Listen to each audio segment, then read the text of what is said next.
In the heart of Yoruba land, there was a small village surrounded by tall trees and soft green hills. The people there lived simple lives. They woke up early to fetch water from the stream, farm their lands, and sell goods in the nearby markets. At night, they gathered around fires to tell stories, sing songs, and share roasted corn. It was a place of laughter, love, and long traditions.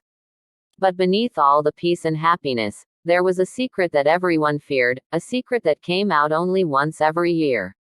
You see, every year, on a night no one ever forgot, the village would hold a strange and powerful festival.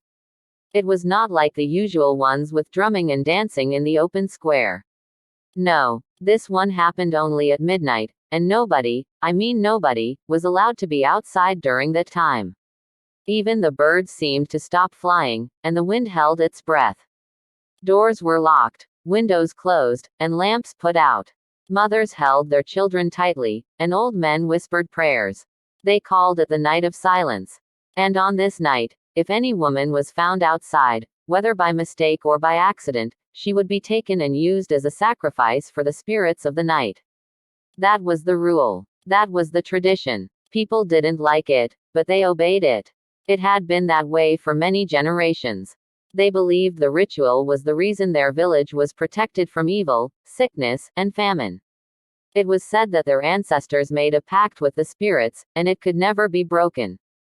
So when the time for the festival drew near, the whole village would go quiet. The air would change. Even the animals would behave strangely. The town crier would walk around with his talking drum, warning everyone to stay indoors, especially women. He would shout, "Jibogbo Enian. Everybody, the time has come. By the setting of the sun, nobody must be outside, especially our women, stay indoors or face the wrath of the spirits." Children would stop playing. Mothers would quickly rush home. Fathers would check the locks. And the whole village would hold its breath. It was a night of fear, mystery, and dark power. But in all things, one truth always remains: no secret stays hidden forever. And it was on one of these nights, during this very same festival, that something happened, something so terrible, so strange, and so powerful that it would change the village forever. It all began with one old woman. Around fires to tell stories, sing songs, the sun was shining brightly in the sky. The market square was full of people that morning, shouting, bargaining, laughing, and moving about. Smoke rose from firewood stoves as women cooked bean cakes and fried yam. It was a normal day, but something was different. Something was coming. By mid-afternoon, the clouds began to gather quietly, and a strange stillness came over the village. Chickens ran into their pens. The goats were quiet. Even the wind seemed to be waiting for something. That was when the town crier appeared. He beat his talking drum slowly as he walked through the streets. "Jibogbo Enian," he shouted. "People of our land, the time is near. The night of silence is here again."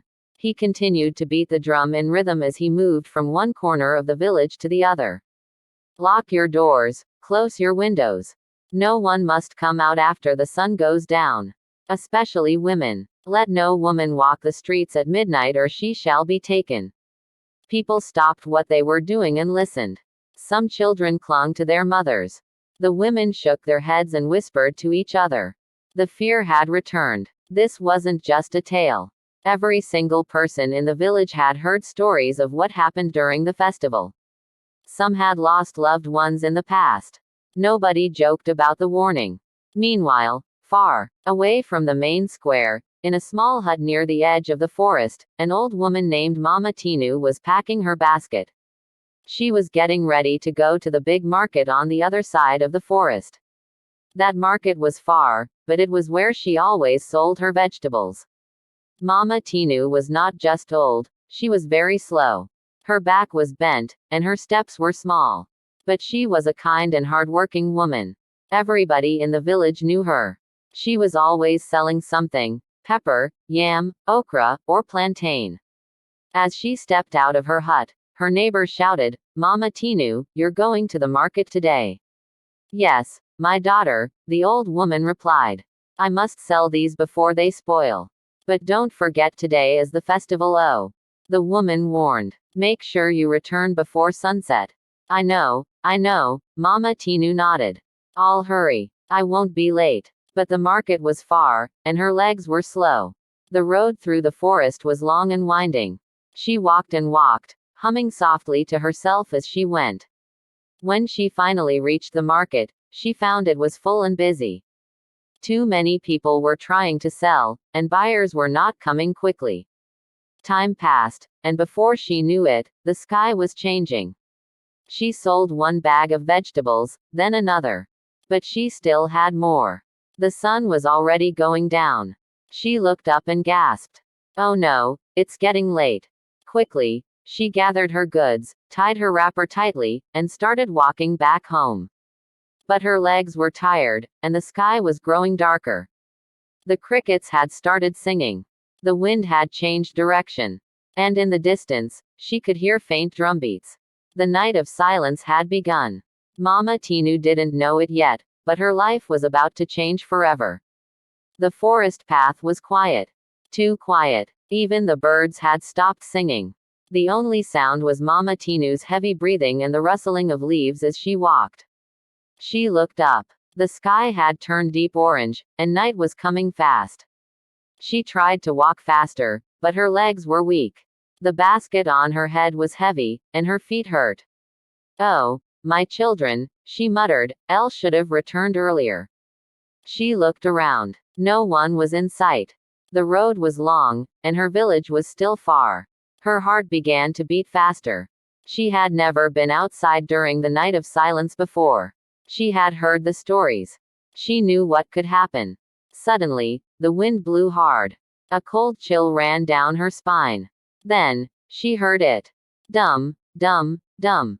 Drums. Not normal drums. These ones sounded slow, deep, and full of mystery. They weren't being played by human hands. Mama Tinu stopped walking. She looked back. No one. She looked forward. Still no one. But the drums were getting louder. Dum, dum, dum. She tried to keep walking, but her legs were shaking. Her wrapper became loose, and she had to stop to tie it.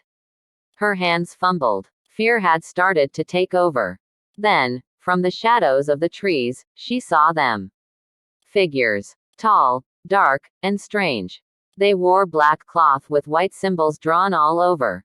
Their eyes were red like fire. They were the keepers of the festival. The guardians of the ancient ritual. The ones who came out at midnight to perform the sacrifice. Mama Tinu gasped and quickly turned around. She tried to run, but her legs couldn't carry her fast enough. She fell to the ground, crying, "Please. Please, don't hurt me. I didn't mean to break the rule. I'm an old woman. I was only coming from the market." The figures didn't say a word. They moved closer and formed a circle around her. Then one of them raised a long staff covered in cowries, feathers, and blood stains. The leader of the group spoke in a voice that didn't sound human. It was deep and cold. "She is a woman. She is outside. The sacrifice must be made." "No, no, please," Mama Tinu begged. She was weeping now, trembling from head to toe. "I have children, grandchildren. I am only a poor old woman." But her words didn't touch their hearts. They had no mercy. This was tradition. And to them, tradition must never be broken. They tied her hands with rope made from dried leaves and dragged her deep into the forest, far away from the village, to a place nobody dared to enter. It was the Forbidden Grove. There, they placed her on a flat rock and began the ritual. Strange chants filled the air. Flames danced without firewood. Shadows moved like living things. Mama Tinu cried. She screamed. But no one could hear her. The trees swallowed the sound. The spirits watched silently as her blood was spilled that night. Her eyes stayed open till the very end. She died with pain in her heart, sorrow in her soul, and one strong desire. Vengeance. That night, the earth shook. A dark cloud rose above the Forbidden Grove. And though the ritual was completed, something went wrong. Something the keepers had never seen before. The old woman's spirit did not rest. It remained in the grove, watching them. Listening. waiting. And by the next moon, strange things began to happen in the village. The village returned to normal the next day, at least on the surface.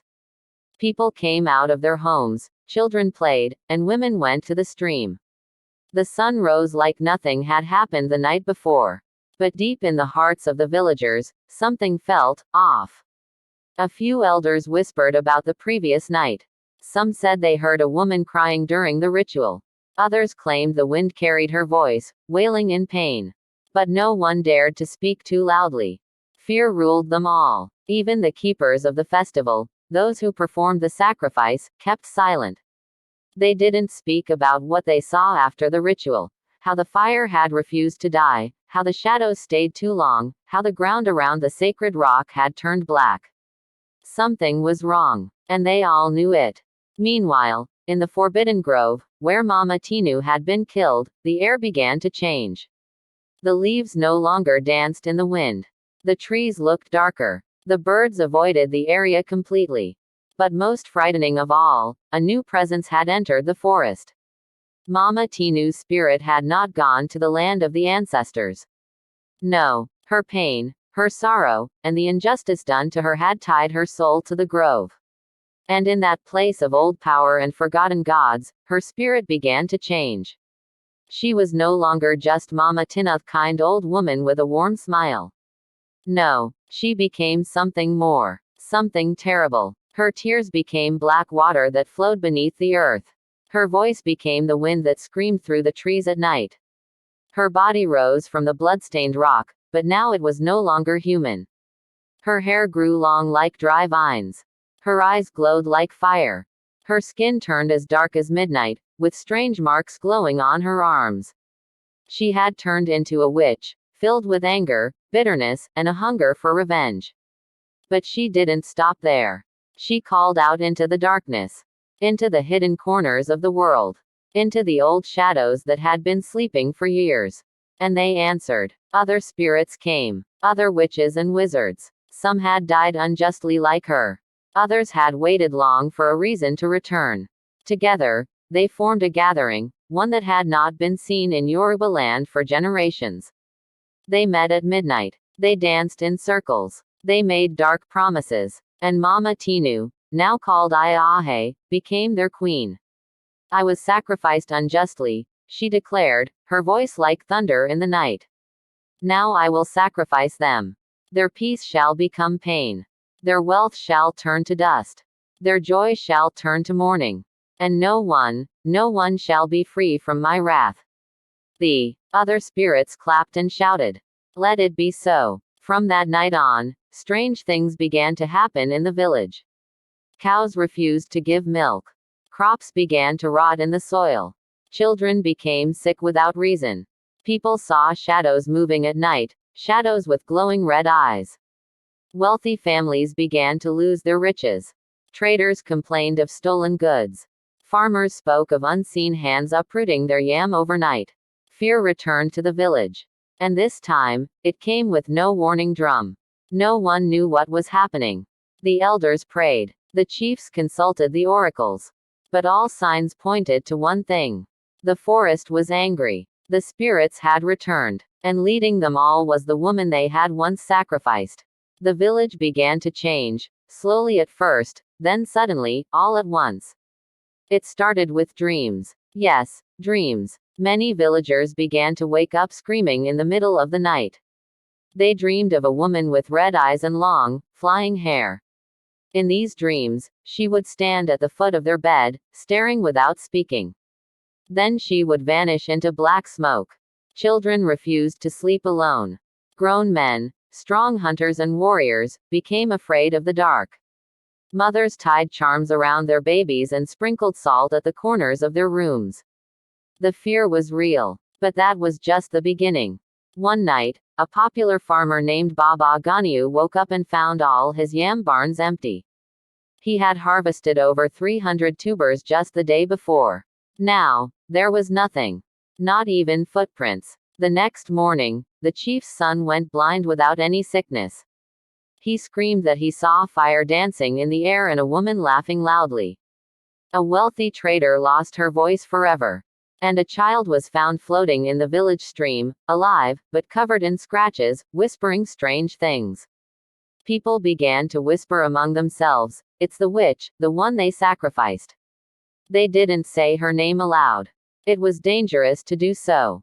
They simply called her, Aya Alal, Mother of the Midnight. The elders were worried. They poured libations and called upon the gods. They sent for native priests from faraway villages. But nothing worked. Each time they performed sacrifices or chanted prayers, something bad would happen that same night. It became clear. This was not an ordinary curse. This was vengeance. One night, something even stranger happened. A group of strong men decided they would go into the Forbidden Grove and confront whatever spirit lived there. They carried charms, cutlasses, and even holy items. The whole village watched them leave. They never came back. Not one. Days passed. Then, slowly, one by one, their family members began to fall sick. Some coughed blood. Others screamed and lost their minds. The village was falling apart. Markets were empty. Homes were abandoned. Even the chiefs didn't hold meetings anymore. At night, strange music could be heard from the direction of the forest, drums, singing, even laughter. Some claimed they saw people flying in the sky. Others swore they saw animals speaking.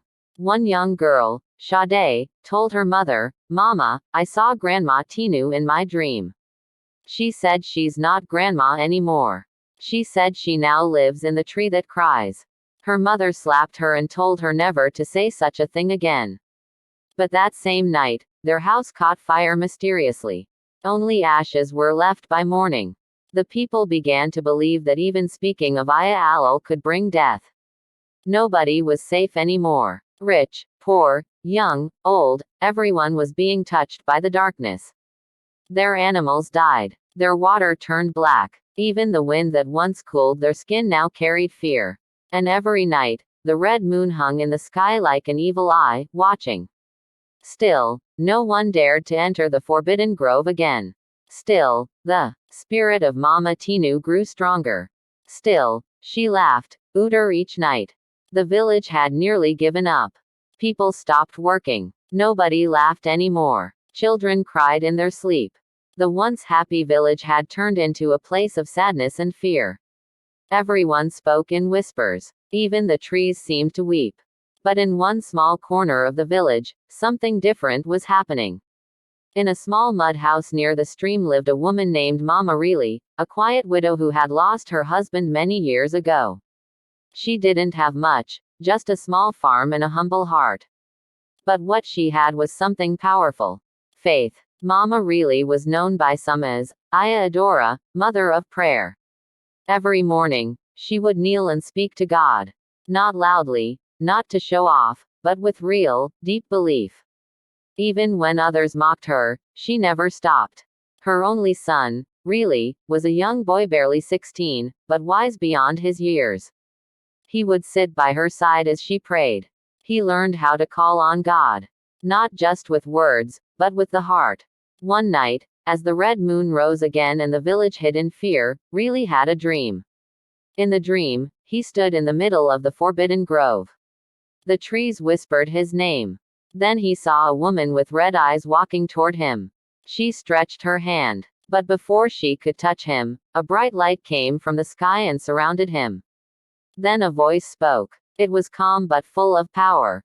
"Rise, my child, for I have chosen you to lead. The darkness has lasted too long. It is time for my children to stand." Really woke up sweating. But instead of fear, he felt peace. The next morning, he told his mother everything. Mama Really nodded and said, "The time has come. We cannot keep hiding. We must rise and pray." That day, they went around the village, knocking on doors. At first, people refused to open. They were afraid. But Mama Really didn't stop. They kept going. And slowly, something started to change. A few young people, tired of the fear, joined them. Then some mothers. Then even a few elders.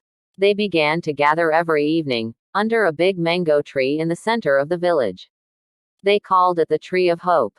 They didn't bring charms. They didn't bring weapons. They brought their voices, their faith. They sang songs of light. They prayed, fervently, sincerely. They called on God. At first, nothing seemed to change. But then, after a few nights, they noticed something strange. No one in their prayer group had fallen sick. No one had strange dreams. No one saw shadows at night.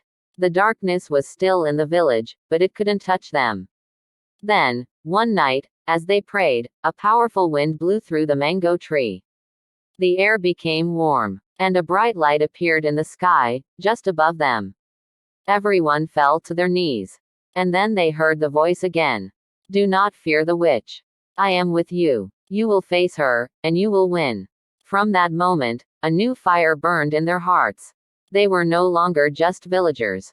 They had become the children of God. They knew what they had to do. The time to hide was over. The time to fight had come. Aya Alal, the witch of the Midnight Grove, had watched silently as the village suffered. She had danced in the wind that stole the breath of newborn babies. She had laughed as traders cried over lost goods and farmers stared at dead soil. She had built a kingdom in the shadows. But now, something was changing. Each night, when she sent her spirits to spread fear, they returned weaker. Each time she called the name of a villager in her dark book, their name faded like smoke. It puzzled her. Then one of her spirit followers returned one night, trembling. Aya Alal, they gather, the spirit whispered. Who? She demanded, her voice like a cracked drum. The children. The ones who sing. The ones who pray. They call on power we cannot touch. Aya Alal's eyes glowed red. She screamed, and the trees around her grove shook like they were afraid. I will destroy them, she roared. That night, she sent her strongest spirits, black shadows with twisted arms and no faces. They flew through the wind like smoke. Their mission: tear apart the tree of hope and silence the children of God. As Riley and the others gathered to pray that evening, the sky changed. Thunder rolled across the heavens, but no rain followed. The moon turned from silver to blood red. And a cold wind blew across the village. The children of God held hands and began to sing. Then, they came. The shadows crept into the village like hungry dogs. They slithered through walls, glided across rooftops, and stood tall around the mango tree. Some villagers screamed and ran. But Riley stepped forward. He raised his hands. Father in heaven, he cried, we are not afraid. Your light is stronger than any darkness. We belong to you. Then they all lifted their voices together, singing one powerful song. And suddenly, light burst from the tree. A golden flame surrounded the children of God. The shadows screamed and shrank away. Some disappeared into the ground. Others tried to escape, but the light chased them. The mango tree glowed like a star in the night. Aya Alal felt the power from her grove.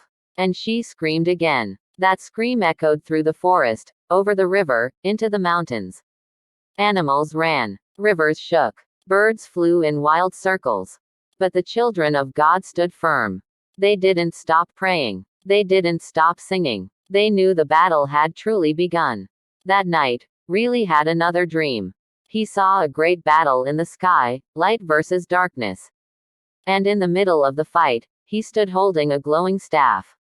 The voice came again. You are chosen. You must lead them to the grove. The heart of the witch must be broken. Riley woke up with a new fire in his eyes. They had been defending long enough. Now, it was time to fight back. After that unforgettable night, the night the shadows tried to break the tree of hope and failed, the village was no longer silent. No more hiding. No more fear. The people began to speak boldly. And the name of Aya Alal, once whispered in fear, was now spoken with courage. Something had shifted. But Riley knew it wasn't over. He gathered the people beneath the mango tree. They came, young and old, men and women, even children. He climbed a wooden stool and looked out at their faces. Their eyes held both fear and fire. My brothers, my sisters, he began, we have suffered for too long. Our homes have burned. Our dreams have been stolen. But we are not alone. People nodded, eyes wet. We are children of the Most High. And now we must take back what the enemy has stolen. How? Someone shouted from the crowd. She lives in the Forbidden Grove. No one who goes there returns. She is too powerful, another cried. Even the strongest hunters could not stand against her. Really held up his hands and smiled gently. You are right, he said. We are not strong enough. But God is. And He is with us. The crowd fell silent. Then Mama really stepped forward, holding a small calabash filled with holy oil. She raised it high and said, If He sends us, then we will go. If His hand is upon us, no darkness can defeat us. That was the moment it truly began. The war against the Midnight Witch. For 7 days, the children of God prepared. They fasted. They prayed. They sang songs of victory. They walked through the village, anointing doors, blessing homes, and casting out any remaining spirits. During those 7 days, something beautiful happened. The air smelled fresher. Babies stopped crying at night. The red moon disappeared. The trees began to sway joyfully again. The river flowed with peace. Even the birds returned. Hope was alive. But Aya Alal knew what they were planning. She watched them from the shadows, her eyes glowing with hatred. She whispered curses into the wind. She sent snakes into the streets. She tried to make the sun stand still. But nothing worked. The people were protected, and her power was beginning to crack. In her grove, she called a secret meeting of her dark followers, spirits, witches, fallen souls. They circled her, humming dark songs. She spoke with rage. They plan to enter my home. They want to destroy me. We must not let that happen. She pointed her bony finger toward the village. Tonight, we will bring the war to them. But little did she know, they were ready. That night, as she prepared to send one final wave of destruction, the children of God gathered again under the mango tree, this time not just to pray. They had come to march. Really wore a simple white cloth, tied like a robe. Around his neck hung a wooden cross carved by his own hands. Mama really held the calabash of oil, now glowing softly. The others carried no weapons, just faith, songs, and courage. They began to walk. And as they walked through the village, doors opened. More people joined. The march grew larger. Hundreds of footsteps. Hundreds of voices. The forest ahead was dark. But the people behind really shone like fire. They were ready to enter the Forbidden Grove. They were ready to end the Midnight Curse. They were ready to face Aya Alal. Once and for all. The Forbidden Grove had always been a place of mystery, fear, and whispered legends. Even in the brightest daylight, the trees were dark, the air thick with a sense of dread. Those who had ventured close before spoke of a strange chill in the air, a feeling that something, or someone, was watching. But this time, the village's bravest souls didn't stop. Really and the children of God stood at the edge of the grove, staring into the abyss of darkness. They could feel the weight of evil pressing against them. The trees were tall and twisted, their branches reaching like fingers eager to grasp at them. But they did not fear. Really took a deep breath and stepped forward, the others following him. The deeper they walked into the grove, the more unsettling it became. The air grew heavier, thicker. Strange sounds echoed around them, rustling leaves, distant howls, whispers in a language none of them understood. The ground was soft beneath their feet, and strange shadows darted between the trees. Suddenly, they felt the cold. A chill spread across their bodies, making them shiver. It wasn't just the cold of the night, it was a cold born from something far darker. As they walked, the darkness seemed to close in around them, suffocating them. Reilly's heart pounded in his chest, but he kept his head high. He felt the strength of the others behind him, their prayers like a shield. I will fear no evil, he whispered aloud, remembering the words from the prayer they had recited that morning. But as they ventured deeper, strange things began to happen. From behind the trees, figures began to emerge. Dark, shadowy shapes that didn't have faces, just dark voids. They hovered just above the ground, their eyes glowing red. These were no ordinary spirits, they were Aya Alal's creations, sent to stop the children of God from reaching her. The first shadow lunged forward, but it was met by the bright light of Reilly's hand, glowing with the energy of their prayers. It shrieked, vanishing into the air. More shadows appeared, each one more dangerous than the last. But with every attack, the light from the children of God grew brighter. They stood together, singing their song of light, as the shadows tried to creep closer. One shadow came at them from the trees above, its mouth open wide to swallow them whole. But before it could reach, Mama Reilly stepped forward. She raised the calabash high, and from it, a bright beam of golden light shot straight into the sky. The shadow screamed in pain, fading into the air like smoke. But then, the trees began to change. The once dying trees now seemed to twist and stretch as if coming to life. Their branches moved like arms, blocking their path. Aya Alol's voice echoed through the grove. "You think you can defeat me?" she mocked, her voice deep and cold. "We do not fear you," Reilly shouted back. "We come in the name of the Most High God." With that, the battle began. The children of God fought not with swords or spears, but with their faith and prayers. Every time a shadow came at them, they held hands and sang louder. The light from the calabash grew brighter, lighting the dark path ahead. But Aya Alol was no easy enemy. She summoned beasts from the trees, giant snakes with red eyes, claws that tore through the earth, and wolves that howled with unnatural rage. They tried to pull the children of God into the darkness. But Reilly, though young, stood firm. With each prayer, the creatures weakened. The snakes slithered away. The wolves howled in pain and disappeared. And the light from the calabash pushed back the darkness bit by bit. Reilly's heart was steady, but his legs grew tired. His body was exhausted. He could feel the power of the grove trying to pull him under, to make him weak. But then, something powerful happened. He saw a flash of light above him, like a shining star. The figure of a man in white robes appeared before him. He had a face full of kindness, but his eyes were full of power. "I am with you," the figure said. Reilly blinked. "Who are you?" The figure smiled gently. "I am the light. Do not fear. The battle is nearly won." With those words, the figure raised his hand, and the trees around them began to bend. The shadows screamed as they were pulled into the ground. The air grew lighter. "Aya Alol is not the true power here," the figure said, before disappearing. Reilly turned to the others.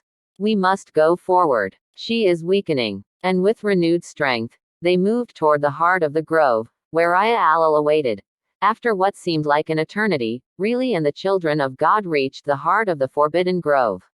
It was darker here than anywhere else in the forest. The trees were so tall that their tops vanished into the shadows, and the ground was covered with thick vines and ancient roots. The air was thick, as though it was holding its breath. At the center, they saw her. Aya Alol stood there, her old body cloaked in black shadows, her face twisted with rage. Her hair was long and white, flowing around her like smoke. She stood in the middle of a circle of stones, each one glowing faintly with dark energy. "You dare to enter my domain," she hissed, her voice like the crackling of fire. "You should have stayed in your village, praying to your weak god." Reilly's heart beat loudly in his chest, but he didn't flinch. He stepped forward, his hands raised in a sign of peace. "We are not afraid of you," he said boldly, his voice steady despite the fear that tried to creep up on him. "We have come to end your reign of terror." Aya Alol's eyes glowed bright red. "You think you can defeat me? I was born from the darkness. I have crushed kingdoms, swallowed souls, and destroyed everything that came in my path. You are nothing." Her voice thundered across the grove, shaking the trees, making the very ground tremble. But the children of God stood strong. They held hands and began to sing their song of light once more. The light from their hands shone brighter than ever before, forming a barrier between them and the witch. Aya Alol let out a scream of fury, her arms raising to the sky. The shadows around her seemed to come alive, swirling like a storm. The ground beneath them cracked open, and dark tendrils shot up from the earth, reaching out to pull the villagers into the abyss. But the children of God stood their ground. With one powerful cry, Reilly shouted, "In the name of the Most High God, we will not fall." The light from their hands grew stronger, pushing back the tendrils. The shadows recoiled as if they were afraid. Really felt the power of God move through him, a strength beyond anything he had ever known. Aya Alal screamed in rage, but the light from the children of God was relentless. She began to stumble, her powers flickering like a flame in the wind. No, she screamed, her voice twisted with desperation. You cannot destroy me. I am eternal. But then, the light surged. It grew brighter and brighter, blinding the grove in a golden explosion. The trees around them shook, their branches trembling. The shadows screamed as they were pulled into the earth, vanishing into the ground. Aya Alal tried to summon her magic, but the light overwhelmed her. She staggered, her once mighty form crumbling under the power of the children of God. No more, she cried. I will not be defeated by you. But the light engulfed her completely. With one last cry, Aya Alal fell to her knees, her body dissolving into mist. The shadows that had followed her vanished, and the grove was silent. For the first time in many years, the forbidden grove was at peace. The children of God stood there, breathless, but victorious. They had done it. Aya Alal, the witch of midnight, was no more. The grove began to change. The dark trees slowly began to grow new leaves, green and full of life. The ground, once cold and barren, now seemed warm and alive. The air grew lighter, filled with the scent of flowers and fresh earth. Really looked up at the sky. The blood-red moon was gone, replaced by the soft glow of the true moon. The stars shone brightly, as if they were celebrating. Mama Really walked to Really's side, placing a hand on his shoulder. You have done it, she said, her voice full of pride. You have led us to victory. Really smiled, but his heart